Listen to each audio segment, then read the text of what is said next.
Hello friends, welcome back to exam edge hub.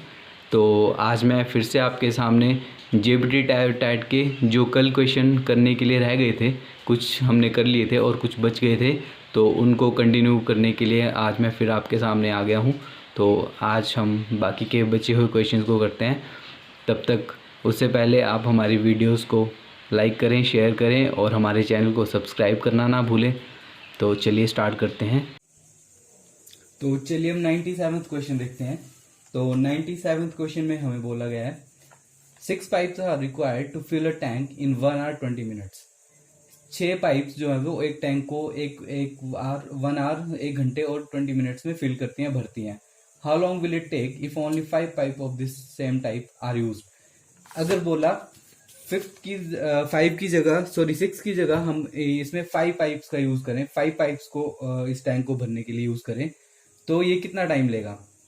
अगर हम इसमें से एक पाइप को कम कर दें, 6 की जगह 5 पाइप्स कर दें, तो कितना टाइम लेगा। 2 आवर्स 36 मिनट्स 1 आवर 36 मिनट्स या फिर 1 आवर। तो इसको सॉल्व करते हैं, ट्रिक से इजीली सॉल्व हो जाएगा जल्दी। तो इसको करके देखते हैं। अब हमें सिंपली बोला गया है कि हमारे पास यहाँ पे पहले मैं लिख लेता हूं पाइप और ये टाइम, और सिंपली हम इसको ऐसे ही सॉल्व भी कर देंगे जल्दी से। सबसे पहले हमारे पास 6 पाइप्स दी गई हैं, तो अगर 6 पाइप्स से इस टैंक को भरने की कोशिश करते हैं हम, तो हमें टाइम लगता है 1 आवर 20 मिनट्स। तो 1 आवर और 20 मिनट्स, तो अगर मैं इसको कन्वर्ट कर दूं 1 आवर 20 मिनट्स को अगर मैं मिनट्स में कन्वर्ट कर दूं, तो 1 आवर होते हैं हमारे पास 60 मिनट्स प्लस 20 मिनट्स, तो ये हो जाता है हमारे पास 80 मिनट्स। तो अब हम 1 आवर को मिनट्स में कन्वर्ट करके लिखते हैं। ये मैंने क्यों किया है ये आपको अभी पता चल जाएगा, अभी बता दूंगा आपको। इसको कन्वर्ट हमने इसलिए किया है ताकि हम इजीली इसको सॉल्व कर सके। अभी हमारे पास जो टाइम वो आवर्स और मिनट्स में दिया गया है। जब हम इसको काटेंगे तो थोड़ा प्रॉब्लम होगी काटने में, तो इसलिए मैंने डायरेक्ट इसको मिनट्स में कन्वर्ट कर दिया ताकि हम जब इसको काटें तो ये इजीली कट जाए। तो अब आपके सामने मैं 1 आवर 20 मिनट्स को 80 मिनट्स लिख सकता हूं। तो जब हमारे पास 6 पाइप्स थी तो टैंक भर रहा था वो 80 मिनट्स में, और जब इन्होंने बोला कि अब पाइप्स की जो क्वांटिटी है उसको रिड्यूस कर रहे हैं, मतलब 5 कर रहे हैं, एक पाइप उसमें से कम कर रहे हैं, तो वो कितना टाइम लेगा हमें ये बताना है। तो सिंपली अगर मैं इसको x मिनट मान लूं कि 6 पाइप्स थी तो 80 मिनट्स में फिल कर रही थी, अब 5 पाइप्स हैं तो x मिनट्स में इसको फिल करेंगी, क्योंकि हमारे पास ये हमसे पूछा हुआ है, ये हमें गिवन नहीं है। तो बस सेम इसको मैं इसी तरह से लिख भी लूंगा, 6/5 इज इक्वल टू x/80। इसको मैंने इक्वेट करके लिख लिया है। अब हम इसको क्रॉस मल्टीप्लाई कर देंगे। जब हम क्रॉस मल्टीप्लाई करेंगे तो 5 इंटू एक्स ये हो जाएगा हमारे पास 5x इज इक्वल टू, और ये हो जाएगा हमारे पास 480। अब यहां से अगर मैं इसकी वैल्यू फाइंड आउट करूं तो 480/5, और अगर हम इसको काटें तो 5 9 जा हो जाता है मेरे पास 45, और 3 बच गया यहाँ पे हो जाएगा 30, तो 5 6 जा 30। तो x हमारे पास आ गया है 96। तो अगर मैं अब ये जो हमारे पास आंसर आ चुका है, पर हमें आंसर मिनट्स और आवर्स में चाहिए। तो अगर मैं इसको ब्रेक करूं, 96 को ब्रेक करूं, तो इसमें से 60 अगर मैं निकाल दूं, 96 में से अगर मैं 60 निकाल दूं, तो वो 60 निकल के हो जाते हैं हमारे पास 1 आवर। और अब 96 थे तो 96 में से मैंने 60 निकाल दिए, मतलब 1 आवर मैंने इसमें से निकाल दिया, तो कितने बच रहे हैं 36। तो ये 1 आवर 60 निकलने के बाद ये 1 आवर तो निकल गया। अब पीछे जो रिमेनिंग बचे हमारे पास वो 36 मिनट्स बचे हैं। ये मैंने शॉर्ट में लिख दिया मिनट्स, तो 36 मिनट्स बचे हैं। तो जो 96 मिनट्स हैं वो हमारे पास होते हैं ब्रेक करके 1 आवर 36 मिनट्स। तो ये हमारा आंसर है, और जो कि हमारे पास ऑप्शन में यहाँ पे सी ऑप्शन दिया हुआ था 1 आवर 36 मिनट्स, तो यही हमारा राइट आंसर भी है। तो चलिए अगले क्वेश्चन पे चलते हैं। जैसे कि 98th क्वेश्चन देख सकते हैं आप। ए माइनस ए स्क्वायर माइनस बी स्क्वायर। तो ये बहुत ही सिंपल है, ये फॉर्मूला है सिर्फ ए माइनस बी और ए प्लस बी का, जिसको कि कुछ सॉल्व करने का इसमें है नहीं, तो इसमें मैंने आपको यहीं से बता दिया। अगली क्वेश्चन पे चलते हैं। अगला क्वेश्चन सॉल्व करने वाला है और थोड़ा कंफ्यूज करने वाला भी है, तो इसको ट्राई करते हैं। इसमें क्या है, तो जैसे कि आप क्वेश्चन देख सकते हैं, क्वेश्चन में हमारे पास बोला हुआ है 150% of A number is 300, what will be the 120% of the same number. इसमें बोला है कि किसी संख्या का 15% 300 है, तो उस संख्या का 120% कितना होगा, 200, 210, 230 या 240। तो चलिए इसको सॉल्व करते हैं। तो क्वेश्चन है हमारे पास कि 150% of A number is 300, but हमारे पास वो नंबर गिवन नहीं है।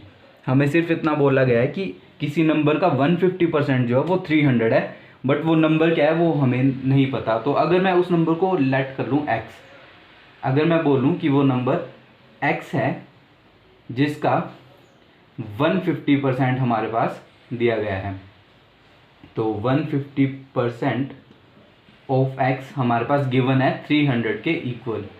तो सबसे पहले हम इस x को फाइंड आउट कर लेते हैं कि एक्चुअल में वो नंबर क्या है। जब हमें नंबर पता चलेगा तभी हमें पता चलेगा कि इसका 120% कितना होगा। तो सबसे पहले ये नंबर फाइंड आउट कर लेते हैं, उसके बाद आगे चलते हैं। तो मैंने आपको बताया था कि मैथ्स में ऑफ का मतलब मल्टीप्लाई होता है। तो अगर मैं 150 की परसेंटेज को रिमूव करके कर दूं तो नीचे 100 आएगा, और ऑफ का मतलब आपको पता है मल्टीप्लाई होता है। तो इज इक्वल टू ये हमारे पास 300 के इक्वल है, सिंपल। तो अब x को मैं इसी तरफ रहने देता हूँ, x को मैं यही रहने देता हूँ, और इनका प्लेस चेंज हो जाएगा। अगर मैं 100 को उस तरफ लेके जाऊँगा तो 300 100 ऊपर जाके मल्टीप्लाई, और जो 150 हमारा वो नीचे आ जाएगा। अब इसको काट के देखते हैं हम। तो 15 1 जा 15, तो 15 2 जा 30, और ये 0 ऊपर। तो हमारे पास यहाँ पे 20 इंटू 10, तो 20 इंटू 10 होता है हमारे पास 200। तो जो हमारे पास नंबर था वो 200 आ चुका है, कि हमें जिसमें बोला हुआ था कि 150% ऑफ x जो है 300 है, तो वो 150% ऑफ 200 जो है वो 300 है।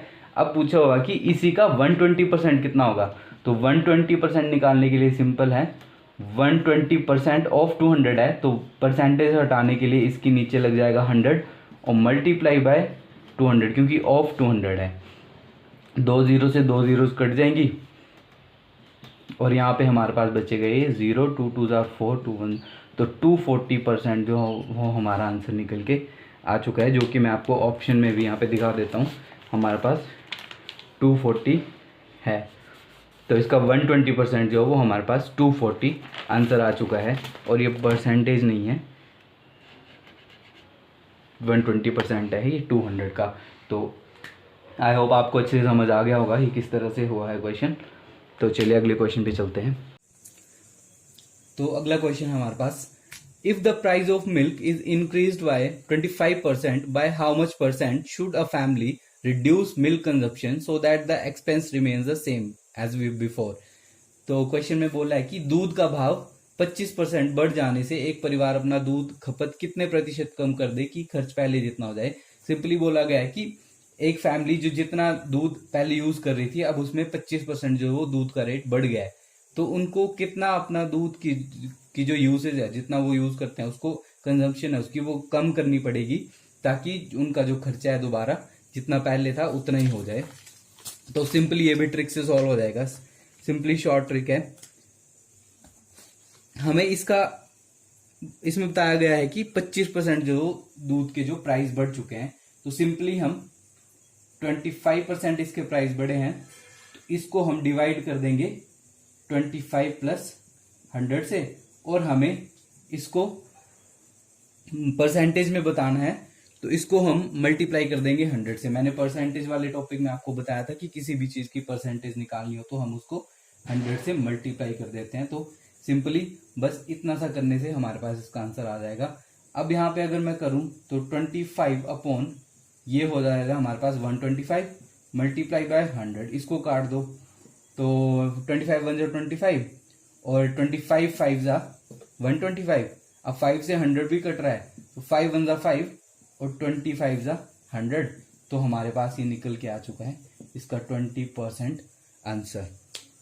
तो आप क्वेश्चन में देख सकते हैं हमारे पास ऑप्शन में दिया हुआ था 10%, 20%, 5%, 15%। तो हमारा जो 20% है वो बिल्कुल इसका राइट आंसर है। अगला क्वेश्चन है, which number is 5 minus root three. जो 5 माइनस रूट थ्री है वो कौन सा नंबर है? इरेशनल नंबर है, इवन नंबर है, नेचुरल नंबर है, इरेशनल नंबर है, परिमेय संख्या, सम संख्या, प्राकृतिक संख्या या अपरिमेय संख्या। तो मैं आपको सिंपली अगर बता दूं तो 5 माइनस रूट थ्री जो है हमारे पास वो इरेशनल नंबर है। ये हमारे पास इरेशनल नंबर है।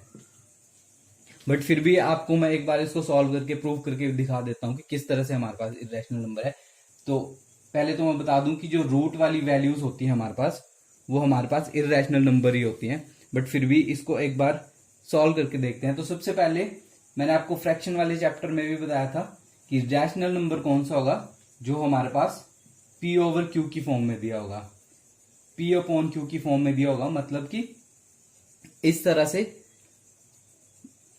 न्यूमरेटर और डिनोमिनेटर की फॉर्म में दिया होगा, वो हमारे पास रैशनल नंबर होगी।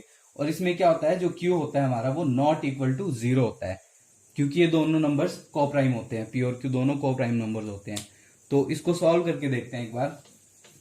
अब जैसे कि मैंने आपको बोला कि रैशनल नंबर हमारे पास पी और क्यू की फॉर्म में होते हैं, तो हम थोड़ी देर के लिए 5 माइनस रूट थ्री को रैशनल नंबर मान लेते हैं और इसको इक्वेट कर देते हैं पी और क्यू के साथ। क्योंकि रैशनल नंबर पी और क्यू की फॉर्म में होते हैं तो ये इसको इक्वल होगा, तभी ये रैशनल नंबर होगा। तो हमने इसको इक्वेट कर दिया इसके साथ। अब अगर मैं रूट थ्री को यहीं पे रखूं और 5 को मैं उस तरफ लेके जाता हूं, तो 5 यहां पे है, प्लस का वहां जाके हो जाएगा माइनस का, -5 और वो प्लस का पी अपॉन क्यू।